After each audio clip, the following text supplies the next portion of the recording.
nó nữa nhỏ dùng chụp phải gì đó dùng xem tàu nó cụ trên đường đã xanh đã các lần chi bé đối dòng gì ạ nó cụ thế cụ cho cụ bên này có bé mồng bé xanh điện biên á ôi chả chừng luôn đi giờ cho một cái xanh điện biên á giờ cho một trên nó mùi dùa đi đâu sờ đâu cụ bên này thì bà chế ạ thì đội bà lấy chế bà trả chế này ạพาดจะเช็ดขอบมันไปหัวคาบมาอย่างแต่คาดจะเช็ดไปหัวบาลเซต้าลูมิจ้าจะลงบันไดคาบมาอย่างถ้าจะเช็ดก้อนนะเจ๊นู่นน่ะกูพอเนี่ยไปนั่นแต่นอนจะย้อนแต่เจ๊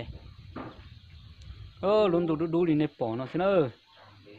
ลุงดูดินอนสิพอจะนู่นน่ะอยู่หลอนนาเราอยู่ช้าเนอะว่าแต่เจ๊เสียเดี๋ยวอยู่ที่หลอนนาใช่เอานะôi chả cú xếp lại cú chừng luôn đi à, một tôi chỉ tao tụt bàn nó đi à, có dùng tổ này đâu cha, dùng tổ thế kìa, xếp một cái tàu chim tàu đi chim đi,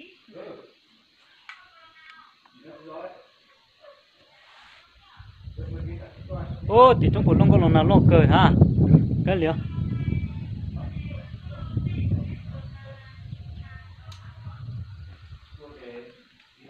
nó nè nó cụ Phật thấu nhập phải này có thấy lù đó hay lù đó là nó cụ con nhỉ sẽ để con mua đừng đặt nồi con bò chứ nó con nhỉ nó cụ cho có để cụ tụi mấy tí sẽ dùng rồi cho cụ mù dân đặt chế nó nó này nó là chỉ còn những phải những cá chết nó phải tàu luôn một cái nó mù luôn nó á nó tuôn để chế nó tua để đền có một tuôn được cái trên đây á tua nữa trên là cái này là cái kho tàu này nè nó một cái gậy tải nó ôi trộm mà bạn nó cũng không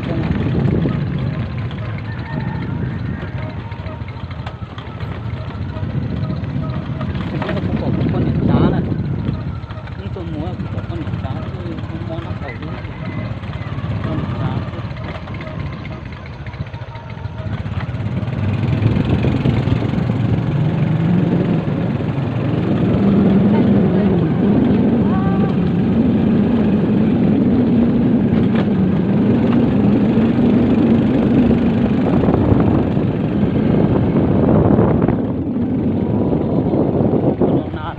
chào hết thì nó hết thì nó lúc tiền hết thì nó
nếp bùa nếu mà sẽ nó có từ bóng ngỏ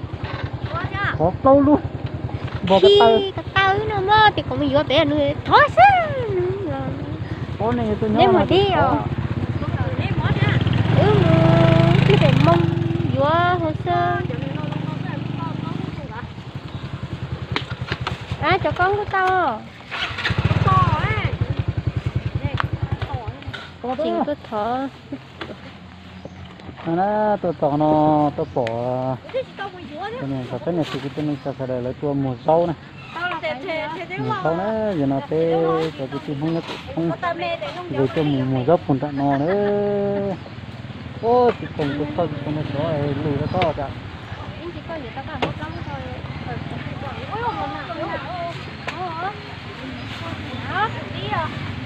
ô tới lửa mình thấy là cũng có đến lửa đi lấy lìa và cứ lấy lìa rồi nếu lấy để tổ cái gì nè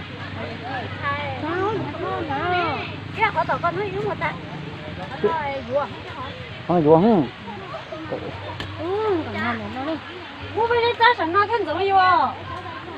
mấy年trong cái này đã lúc bao giờ này qua ô lồn nào chứ những cái đường cổ nào chứ đâu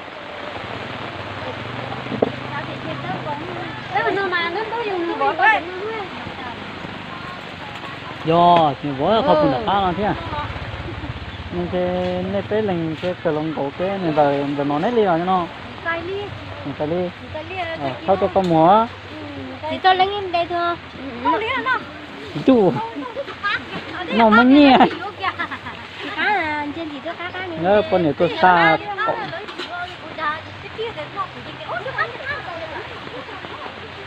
nó này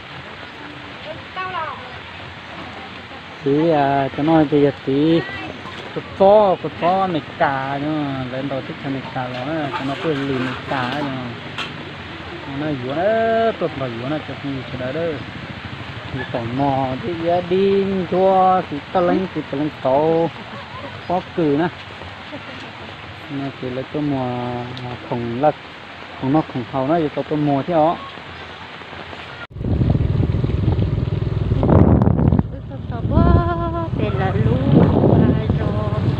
chuột pli đó là hai cái lúa rau chuột pli nó tốt sọc thành kêu lôn này trong cả bó thì xíu xíu trong hạt đen đen trong tủ xứ nghệ thấu lúc đó thì nó thấu cái tiếng một chỗ được mà nó cố thì nó thấu một món rồi á chị cố thì rồi á chị này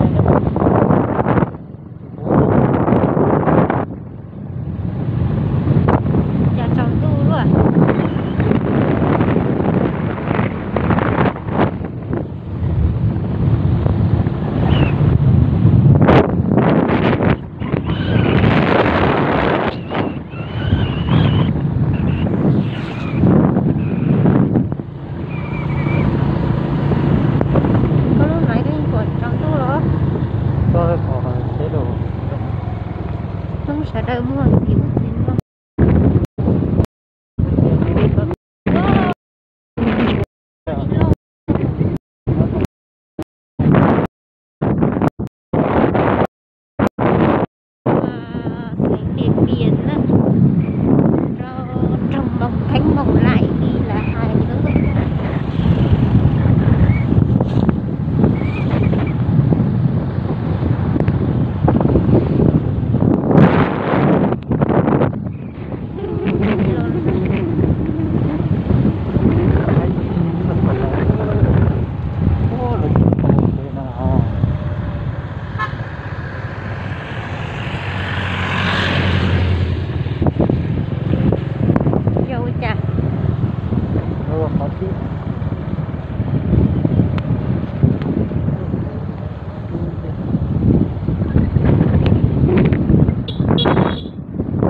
lẻ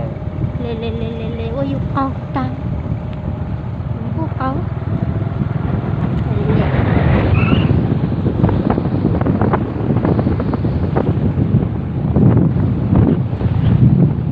ôi tôi bị ngu rồi đó dạ luôn rồi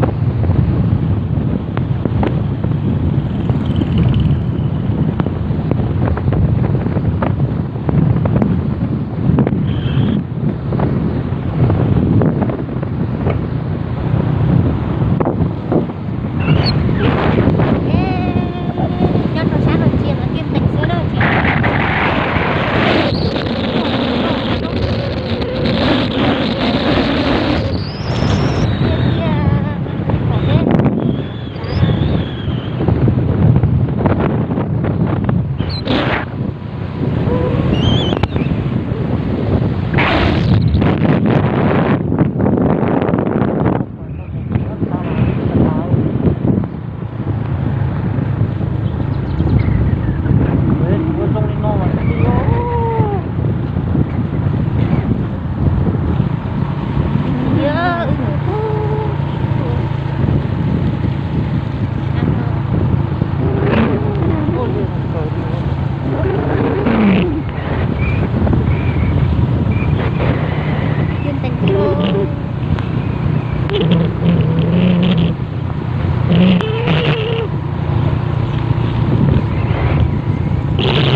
xí hỏi nó chạy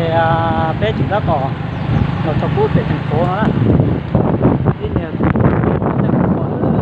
nó cho thành phố để biên phủ nè chạy bé phủ yêu xe để ta đâu con đi ở ta thì biết lòng cái nào cũng chế thế mà để lòng ba thông lòng có thể chế về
ngược không để cho cái lo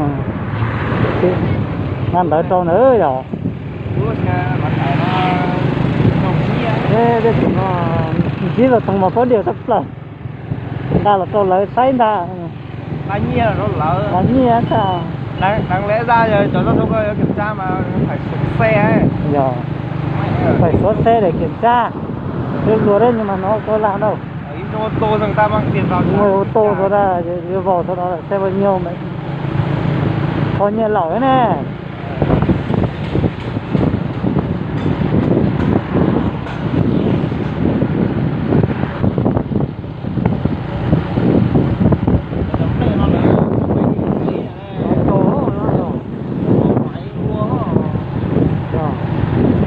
nó chế à? Chế rồi không mà nữa, mà mua thêm một mấy cái cá nữa.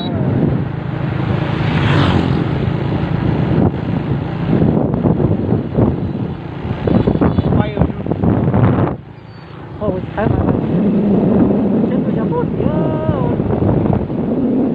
một tua nó là tua bây giờ một tua rồi cái này là cái gì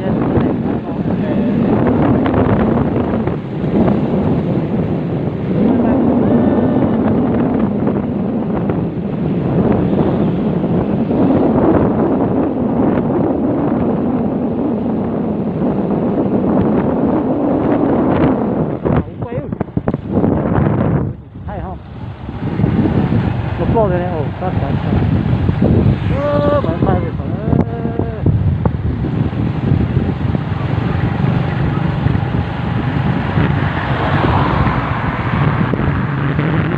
Đến từ đấy.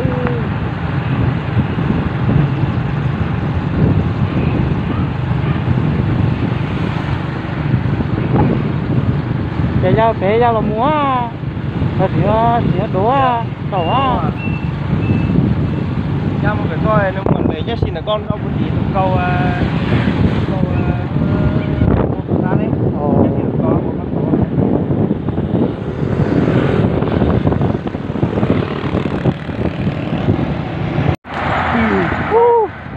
Ép thế. Cái đường kia còn nhiều. Đi chúng chết tôi lo á. Nó thấy con mù giờ thì chân đau lo. Sao lúc này đi mà.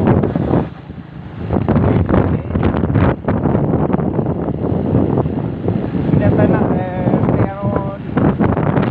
đau. Đấy đủ không?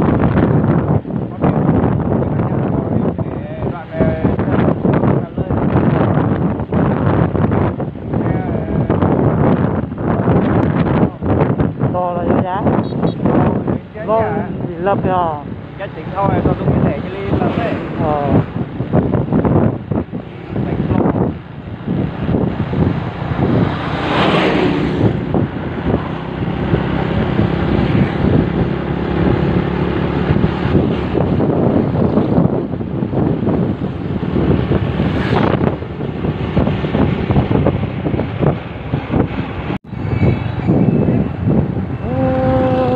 Giờ cả đi. Điên không điên. Còn